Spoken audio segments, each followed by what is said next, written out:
inside, you guys. Got a big treat for you today. I ride motorcycles, nothing like this, man. So tell me a little bit about what's your group? What are you guys doing here? Yeah, so I'm Destin Cantrell. We got Wyatt over here and we got Levi, and we are the first all-electric freestyle motocross show out here at Electrify Expo. We're on the whole tour, and yeah, we're excited to be here and showcase what we can do and, you know, the future of freestyle and dirt bikes. I stopped by yesterday, saw the first, show. Man, you guys doing some incredible stuff here. But I want to touch on one thing in particular. One thing that just amazed me is how fast you get from the middle of that ramp to the top. So, Wyatt, tell me a little bit, why do you have so much torque to get from the middle of the ramp to the top? I mean, you ever been in a Tesla? It's like a dirt bike in a Tesla, but from Stark. Stark Future has created a pretty crazy machine that is making freestyle motocross and motocross alone evolve in another way. So now that we have this crazy torque, we can set it to kind of what we want. We all like a different setting, and from there, the possibilities is endless. Oh yeah, no, I know, man. Some of the tricks you guys are doing were amazing, but the height, and like I said, just the instant torque was just amazing, right? So Levi, which one of these guys are you riding? I'm riding the SUR-RON.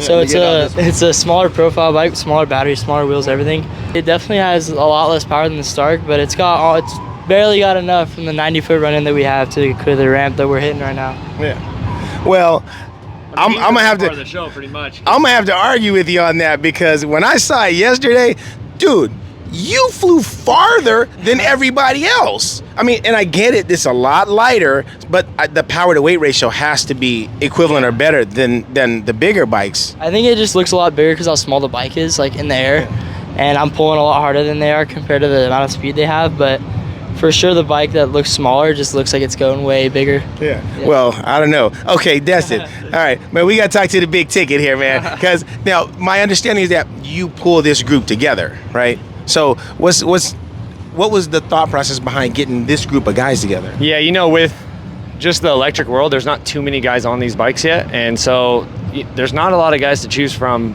for the show. So I mean, I brought out the top dogs. Wyatt's like one of the best there is right now on a dirt bike. Yeah. I mean, freestyle motocross, he came in the scene hot, and he's got some of the biggest whips in the world. And then Levi, being 16 years old, I mean, he's the new kid coming up. We don't have many new kids in the industry, and that's our future. So, and he's on the future of bikes. He also rides a Stark as well, and he's fun to watch. He puts on a good show, and the crowd loves him on this bike. It's insane that he can flip a 75-foot gap on a little bike like that. And he's the only one. Yeah, he's literally. So he's the only one in the world doing it. That's why our show is different. We brought out the top dogs, and we wanted to put on for Electrify.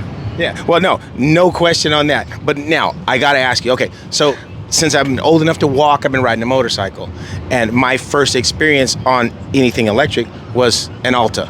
And I get on this Alta, and dude, I ride Hayabusas, I ride, Harleys. I turn the throttle, and I was like, it's just amazing. So what's your experience going from gas to electric on a motorcycle? I actually just recently switched, 2 weeks ago, like that. Okay, stop it, hold on. Yeah. You telling me you only been, really actively on these guys for a couple of weeks? Yeah, I literally jumped the ramp, 4 days before I came out here to do a show. But that's why I fell in love with the bike. As soon as I rode this thing, I was sold. So, well, now, all right. So, I mean, I know there's tons of pluses. The only minus I can think of is, the time, right? So you're limited now because you have to charge it. Whereas, on a gas bike, you can just fill it up and keep going. But it's lighter, it's faster, it's more powerful. What is your take, pros and cons, on going from ICE to EV? I've tried to find cons on this bike, and I can't. I need more seat time just for my own mental and just to get comfortable. But other than that, the bike, just the adjustability, you can set your horsepower. I mean, we kind of been changing our horsepower throughout the day just to see what we like and what works better. Yeah. You can change the regen, so your engine braking. And I mean, it's just, like I said, adjustability. Most bikes are set up how they are, and you got to just get used to them. And this, you get to change everything, and that's the best part. But the torque and the power in this thing is unreal. I mean, it's the ergonomics of this bike, they nailed it.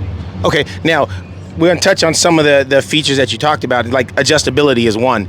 Now, I imagine you can't go full throttle here. So what are you doing to this model to get it up and over that ramp? So this thing can go up to 80 horsepower. You can set that all the way up. I've ridden it one time in that. I didn't jump it. I just rode it around, and it's wild. It's crazy. Yeah. It's too much for sure. I'm actually riding it at 59 horsepower. Okay. I think Wyatt's at like 60, 61. Yep. So that's the thing, is we all kind of run something a little different because we hit it different. So, but at 58 horsepower, we can cruise into it and then get on it on the ramp, and it gets us over that 75 feet. Okay, now what's your take on the difference between, you know, like I said, a normal ICE, you know, internal combustion bike as opposed to the EV? How do you have to ride it differently hitting that ramp?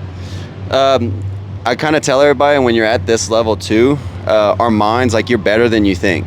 So people think about the gearing and stuff, but you know your speed. You don't ever lose your speed. Right. So once you find your setting, then you get comfortable. Like, the bike is pretty badass. Like, I'm sorry to cuss, but it is. Like, it is. So when you gotta ride it, man. Ride that one around, and you'll see. It's just hard to see. Yeah, it's unreal. Yeah. Like you have to try it out. I mean, if anyone knocks this bike, it's because they haven't tried it yet. Yeah. And I mean, I don't even ride for Stark, but I'll tell you, it's the best bike I've ever had. So I'm sold on it. I'm psyched. All right, how about you, Levi? What's your take on these?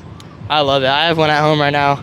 I'm not riding it this weekend, but it handles so well. Like, everything on the ramps, like the things we do for freestyle, it's the best bike for it. It's overall the best bike for it, yeah. You guys, close your eyes, because I'm finna ride a Stark. So this comes with its own phone? Yeah, comes with your own phone. It doesn't have signal, but you can. Yeah. And then it Bluetooth. Some people run it with no phone, so this is the Bluetooth mechanism. Yeah. And like, for instance, my teammate Patrick Evans, he runs a crossbar, what they call it, like a normal running bar. Okay, yeah.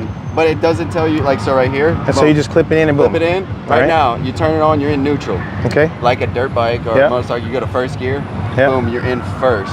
And then you can switch it on the fly, you can change it. So some people, like, when they're demoing them at the tracks, they put them in like 30, 40, 50, 60, so people can, like, get more. Like, for so instance, now, is that what this is? Is it like you bump up, bump up, and then bump down, down, down? You can literally put it in whatever you want. So, like, for instance, I just changed a little bit. For when I ride, I ride at 60, 17, and then, like, if I need a little bit more, 61. Some people run it, like, all the same in case, like, you press a button. Okay, yeah. But yeah, like, right here, I'll put it in 40 for you. Yeah. Let's go down a little bit here. 39. And then good. The next one, if you want to go a little bit more, like, here's 45. Oh, I got it. So you can adjust the level when you bump it up. Correct. I got it. And like, let's say you're on the track riding, doing something, and you stop and you're in third. Yeah. And it's going to start blinking after 15 seconds, or you can change the modes, like, whenever the fastest. Right. If you go back, you'll press 1 to go back into gear, it's going to go back into third where you were. Okay. They, like, remember this. But right now, you're in gear. To put it in neutral, you just hold it for a sec. All right. Yeah, this thing will take All right. Let's see what we got here. So this is front brake, rear brake. All right, front and rear. All right. So no. All right, I gotta get used to that. All right. And so is this just the rear brake was here? So is this just because you're used to having something there? So is that just a dead pedal? Certain tricks, yeah. I hook underneath for, like, flip tricks. Like taking the foot off for my hands. I got you. Using it for whips as well. Yeah. But okay. All right. So here, and we're gonna go down, and you'll be in your first mode, which is like 30 horsepower. All right, 30 horsepower on a dirt bike. All right. Sure. So, and then I don't know if y'all noticed between, like, so the lever on his is actually, it's like a fake lever for freestyle. Oh, really? Yeah, and he runs the foot brake. Yeah. Where I rather the handbrake. So there's you can. So you can kind of customize it a little bit, right?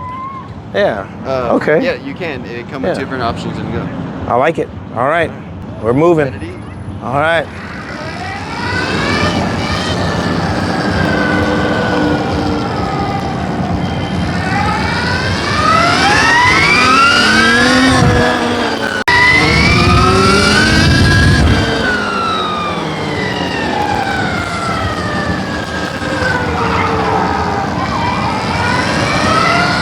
Man, this is crazy, dude. The first thing I did.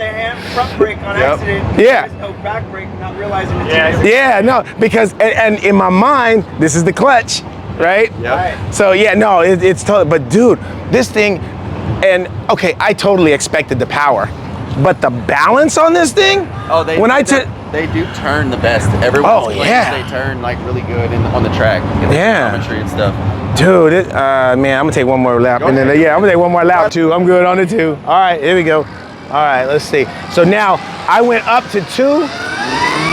Holy shit! Oh, I mean, all right, man, this is way faster.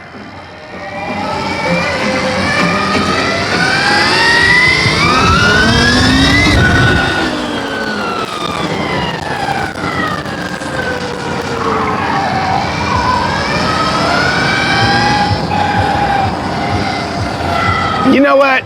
Get me off this thing, man. Dude, that, I can't believe how dramatic the change is. Because in one, I was like, man, this is fast. So think about and then go to two.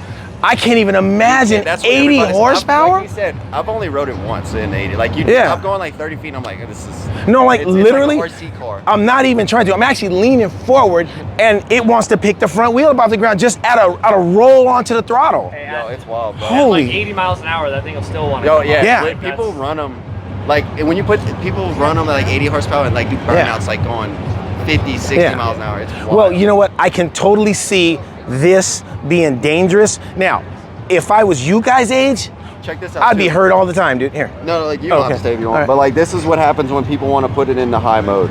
So like, let's for instance, this dude wants to go to 80 horsepower. You go like into alpha mode. You go to alpha mode. Are you sure you want to? Are you sure? So yeah, but definitely. I don't even have it set in 80 anywhere because like the wrong button, you don't even know. Wow. Yeah. No, dude, this is crazy. I can't even imagine, dude, at 80 horsepower. Yeah, no, dude, this is awesome. Man, I can't thank you enough for letting me try that. Of course. But, dude, here, go for it. I got you. Yes, sir. Thank you so much. And, dude, it just weighs nothing. It's actually heavier than a 450. It's Really? 50 pounds heavier. It seems that thing doesn't seem like it weighs 200 pounds, The dude. gyro, it doesn't feel it in the air. Yeah. That is just, I mean. And this, it comes with the stand. This is the stand and the charging all together. Obviously, it's not put together like his, but yeah. And then without it, some people take the stand apart and just have the charger and use a regular stand. And then the bike comes with this. So it comes with the charger, with the stand, and then it comes with. Okay, so you got the phone, charger, stand, and then what is this guy right here? You got a special handy dandy Stark Future Oh, rag. nice. This is all the torques minus this bolt. Dude, this is awesome. They give you the rag? Yeah, it comes with the. Oh yeah, there's tools too. And then like the bike. Okay, you got it. Yeah. But no, this is actually a cool ass toolkit. Yeah. So and it's hard to like the bike's dummy proof. Like everything, they're big on torques. Everything. Yeah. And then the manual is in the phone. Like all the ownership, like you can the title, all that's right here. No way. Yeah. See, this is. Yeah. We definitely need to make this officially the fastest bike in the world, man. We need to. Pretty cool. Yeah. All right, man, you guys made my day. Destin, Wyatt, hey, thanks. I appreciate you guys. If you guys want to see more of these guys, man, check out the social media. Follow these guys because they are amazing. We'll see you guys next time on Gas and Go with Snow. The king of the streets got the swagger, oh my. First shot he needs to do with a low rider machine. Cherry red paint, chrome wheels they gleam. Snow pulls out his camera, ready to roll. Gas and Go with Snow, time to steal the show.